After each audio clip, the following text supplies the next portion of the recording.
Orlando Pirates Fan TV. It's Cat. I haven't said that in a while. Been doing a lot of things. I'm excited to say that. Today we're joined by... Okay, today basically what we're going to be doing today, we're going to call the show The Derby.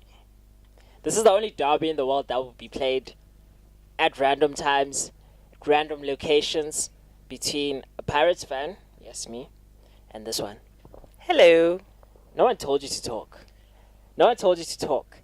She's a Kaizer Chiefs fan. She's full of it. And she will give us what's her take on Mushin being coach.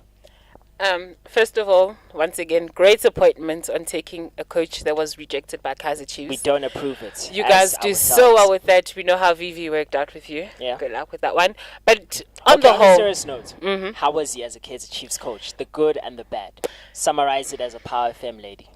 He was better than average. Let me put it that way. When you need someone to win you trophies to bring stability, that's the man over there. So I don't know what trophy he's talking. Telkom, MTN 8, I mean... Let's calm down. You guys haven't won anything for 2 years. No, we're talking the league. You need Mushin more than anybody in the league.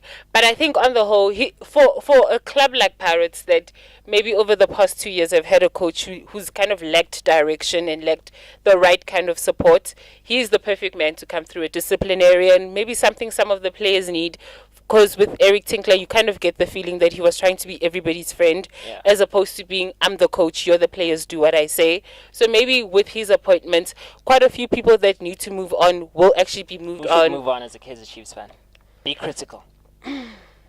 Unfortunately, Happy Jale.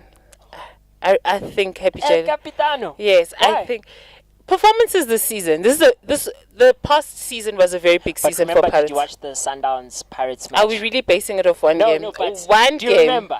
People have. Do you remember? You can't just be performing in the big games. But he's a captain. I mean, Real Madrid. People lose their captains all the time. Real Madrid. You know, pushed it with David Casillas. Beckham was practically an idol at Man United, and Sir Alex sold him on. Iker Casillas was put through the system at Madrid, and Florentino Perez didn't hesitate twice about selling him. Performances now. Look, that Iker train has been going downhill for quite a while, so okay, it was only right. Happy Jalagon. I don't know. You look at the likes of Kalinge, a player who came. No. I'm not saying he's leaving, but there are certain players that possibly need second chances, and I'm hopeful that Mushin will give players like that a chance. Okay. And the new signings that also came about, you're kind of hoping they'll be integrated into the team. But speaking on Kalinge, a player who had so much hype going into it, inconsistent, and then Kaizer Chiefs came calling. Then he signed for Pirates. Had to mention that. Of course. Then he signed for Pirates, and you were kind of hoping, okay, you're at a big club now. Step up to the plate, show people what you got. And he was there in the beginning, and then it's kind of like he just disappeared overnight, and you didn't know, is it because he's injured? Is it because the coach doesn't like him? But exciting.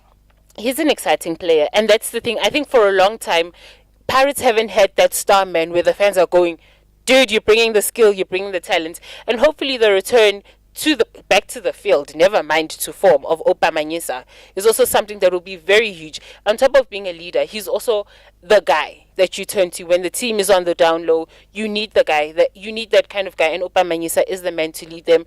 So there are a lot of positives heading into the new season, but it also be I hear Ovono, should he get a loan or go? He's too good to be on the bench.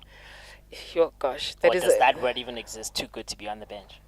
There's no such thing as a player that's too good to be on the bench. The coach sees you in training as opposed to the fans that have YouTube clips on you. So there's obviously a disconnect between the two of you if the coach is saying you're not good enough. But I think also with Pirates, you always have to remember for them, it's always about picking a South African and a local player. They'd always prefer to have someone like that in between the sticks. Unlike some other team. Why you gotta be shady? No, let me just... Pirates, we had Edwin Chima.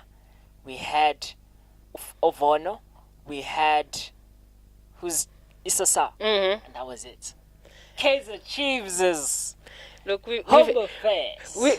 had 21-year-olds allegedly, apparently, that kind of look like they were on the verge of 30. It's gonna get touchy when we start that. I'm not saying age cheating, but yeah. It's going to get touchy. But I think for Pirates, by the way, they always love to have a South African player over, I don't want to say like over, players from other countries. So I think Ovono, maybe for him, he has to make the decision for his career if you want to be established for your national team. Because for any player that kicks a ball on the field, your national team is always number one. So if maybe your national team coach is going, you're not playing enough, I kind of think you need to move. He has to assess that. Ayanda Kaba, Edwin Chima. Was it working? James Okowoso came through. Is he going to disturb? Is it a strong partnership? Chima Kaba. What do you think Mushin's planning will be? How does he like his centre backs to play? Change it up. If it didn't work last season, there's a reason why. Did it work for you? No. You look at the end of the season. Ayanda Kaba was two different players. That's the thing. You look ultimately at the end of the season. You look and you say, guys, when we assess our form in the league, when we assess our form in the cups, was it enough? If you say it wasn't enough, what do we have to improve? And the truth is, every single department, you can always get better. And if you can find someone who can help the team perform better, then bring them in. Ayanda Kaba, even for the national team, there were moments when you were like, maybe we're going in a different sort of direction in terms of him and his future there. Yeah. So if maybe not to entirely kick him out, but someone to challenge him in that position. So that way he ups his game. And for me, it's always a true quality of a player if someone new can come in. Either you raise your game or you decide, okay, I'm giving up and I'm leaving the club. So for him, it'll be a decision for himself after probably the first 2 or 3 weeks playing under Mushin, a new system on top of that. You decide for yourself if you're willing to take on the challenge or you want to leave. Orlando Pirates Fan TV, this is our first part of the interview. We're talking about the defenders. We're going to go into the wing backs. We're going to go into the wingers. Why do I have to break down Pirates for you? I feel like this is abuse. Orlando Pirates Fan TV once again, so she can understand where we at. This is not Kaizer Chiefs Fan TV. Maybe it should be. Interrupt Orlando Pirates Fan TV. Thank you. Bye-bye.